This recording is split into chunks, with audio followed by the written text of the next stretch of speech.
bit erratic this year. This one drops. Forget anything! It's ecstasy! Siul, prediksi dan ulasan sepak bola. Orgasmic proportions! Here we come. Oh my word! FM 91,2 Radio Kota Batik, News Interaktif Solutif. Assalamualaikum warahmatullahi wabarakatuh. Selamat sore Anda pecinta olahraga dimanapun berada untuk sore hari ini. Kembali berjumpa di program Siul, prediksi dan ulasan sepak bola. Masih bersama dengan saya Ozi yang menemani Anda hingga jam 4 sore nanti. Dan tentu ada juga Bung Dirham sore hari ini. Selamat sore Bung. Ya, selamat sore Ozi. Kabar sehat Bung sore hari ini? Alhamdulillah sehat. Baik, Alhamdulillah. Dan di pekan ini ada beberapa laga yang bisa dibilang big match Bung Dirham ya. Baik untuk Liga Inggris ataupun juga di Liga Italia. Ada derby satu kota. Tapi sebelum kita bahas laga yang akan main di pekan ini Bung Dirham, mungkin kita kembali ke pekan kemarin, di mana setelah kekalahan dari MU, Tottenham Hotspur, ini mengganti pelatihnya dan diganti dengan Antonio Conte. Nah, kira-kira masa depan Tottenham yang seperti apa Bung Dirham di tangan Conte saat ini? Ya, walaupun mungkin penggantiannya adalah pelatih berkelas ya. Artinya Conte tahun kemarin bisa membawa Inter juara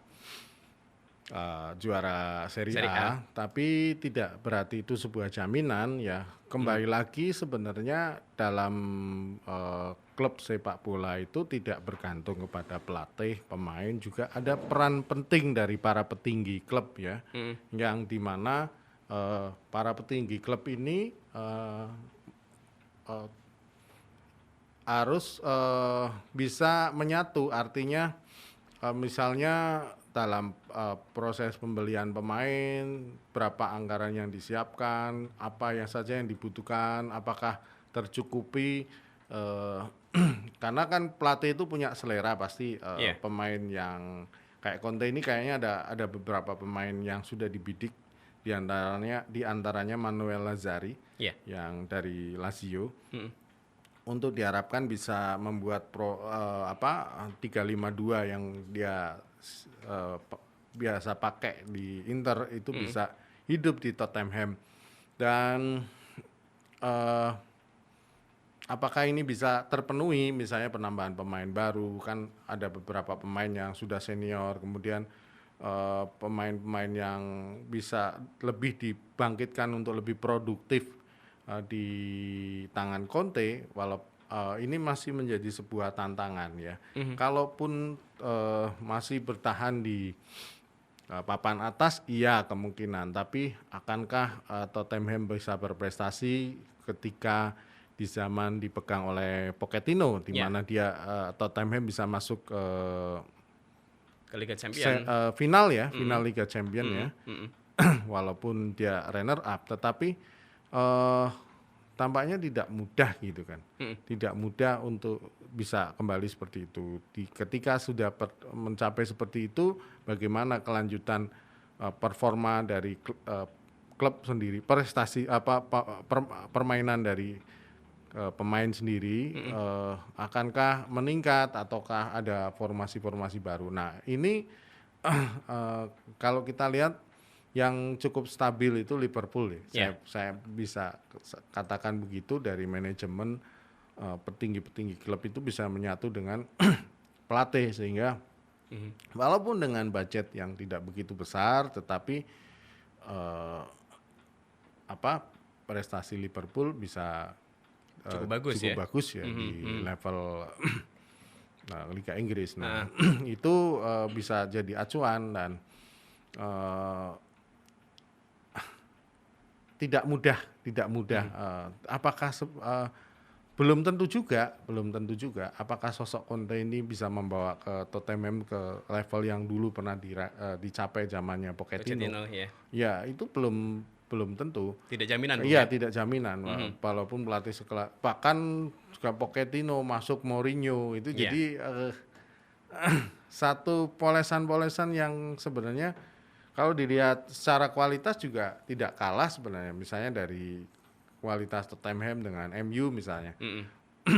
MU secara individu mungkin lebih menonjol, tetapi Tottenham juga pemain-pemainnya cukup bagus, dan secara kerjasama tim sudah terbukti ya, mereka bisa masuk ke level Eropa champion ya di semifinal champion ya. Final ya. Semifinal. Tapi akhirnya juga tidak bisa mencapai puncak. Nah, itu satu jawaban yang amat sulit karena memang ada faktor keberuntungan, ada faktor psikologis dari mentalitas pemain ya. Bagaimana apakah Conte bisa mampu membangkitkan Tottenham dari beberapa keterpurukan terakhir ya, untuk bisa menaikkan perform dari Tottenham. Iya. Artinya banyak faktor yang mempengaruhi ya. Iya, banyak sekali termasuk peran dari petinggi-petinggi klub ya. Manajemen ya. Iya. Baik. Nah, di mana berarti ini Nuno Espirito menjadi pelatih pertama di Liga Inggris yang dipecat musim ini, Bung ya? Hampir nasibnya bebarengan dengan Koeman ya. Iya. Nah, ini amat sulit karena ini mendekati Boxing Day.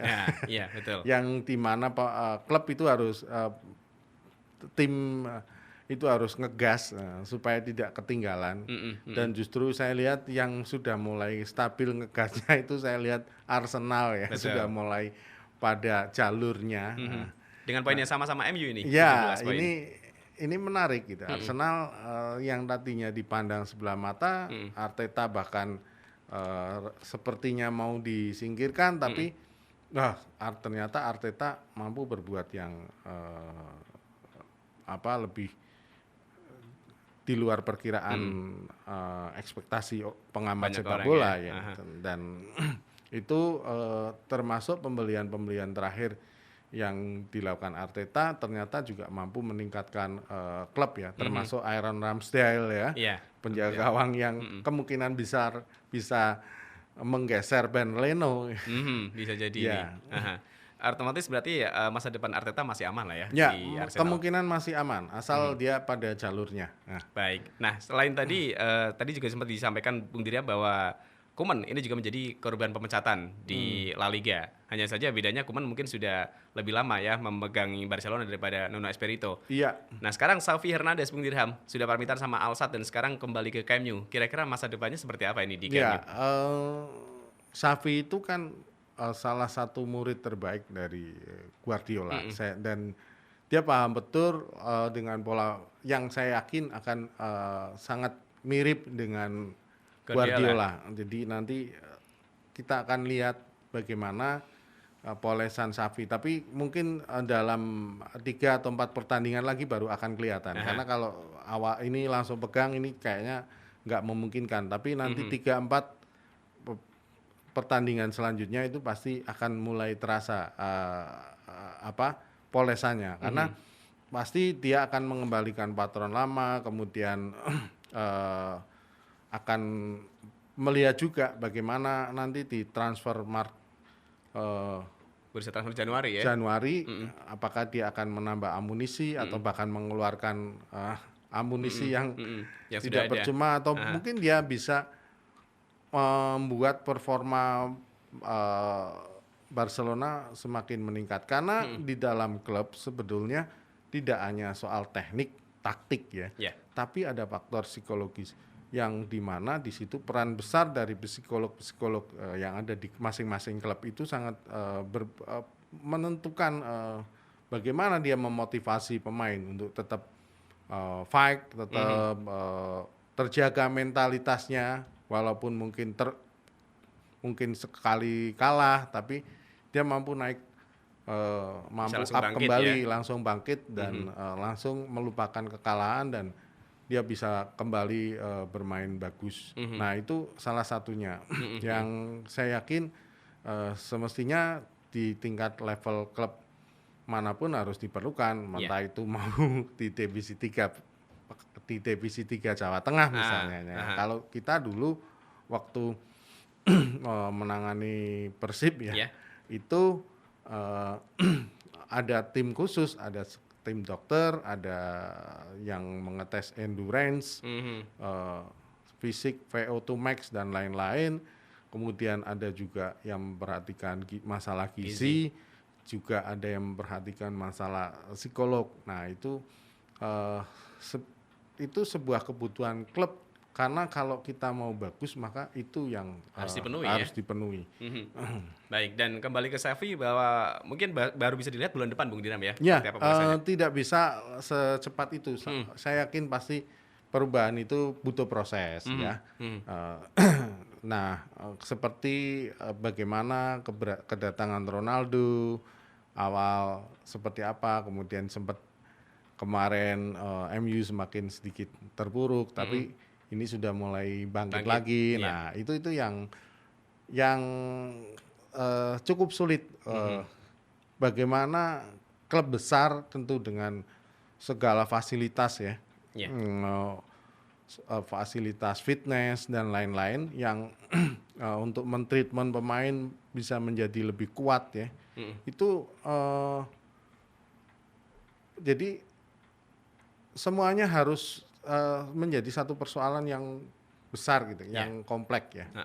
Tidak hanya kita memandang sosok taktik saja tadi, taktik maupun teknik dalam proses itu, tapi ada faktor teknis, ada faktor non teknis. Nah, itu yang biasanya terjadi di sepak bola. Baik, banyak faktor yang mempengaruhi untuk kemajuan klub.